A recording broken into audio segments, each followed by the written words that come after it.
Bumper સ્ટોકમાં અમારી રજૂઆતમાં આજે હું ખાસ લાવ્યો છું તમારા માટે, તે છે અંબર એન્ટરપ્રાઇઝિસ. ભારતમાં મેન્યુફેક્ચરિંગની સ્થિતિ સુધરી રહી છે અને એમાં પણ ઇલેક્ટ્રોનિક મેન્યુફેક્ચરિંગ પર ફોકસ હોવું જોઈએ.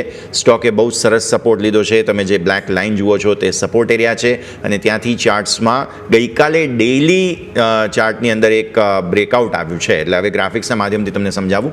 એક દિવસના ચાર્ટમાં મોટું બ્રેકઆઉટ આવ્યું છે. ગઈકાલે સપોર્ટ સરસ લીધા છે.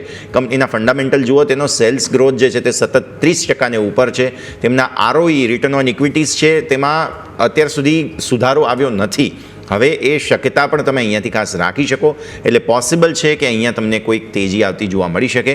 એટલા માટે થોડા મોડેસ્ટ ટાર્ગેટ આપણે રાખીએ. ડિલિવરી બેઝ જો ખરીદારી કરો તમે તો 7,800ના તમે ટાર્ગેટ્સ રાખી શકો છો અને સ્ટોપ લોસ રાખવાનો છે 6,400નો. સરસ 1000 પોઈન્ટ આસપાસની તેજી તમને મળી શકે તેમ છે. એટલા માટે અંબર એન્ટરપ્રાઇઝ તમારે ખાસ ધ્યાન પર રાખવાનો છે. હવે મારા સહયોગી યોમિક પાસે પણ જઈએ અને સમજીએ તેમના તરફથી આજે શું રેકમેન્ડેશન છે. યોમિક? જી બિલકુલ, મારા તરફથી આજના દિવસે રહેશે એ છે કાઇનેસ્ટ ટેકનોલોજી. આ સ્ટોક તમે નજર કરો તો ઘણા મલ્ટિપલ આપણને એથી કન્ફર્મેશન મળી રહે છે.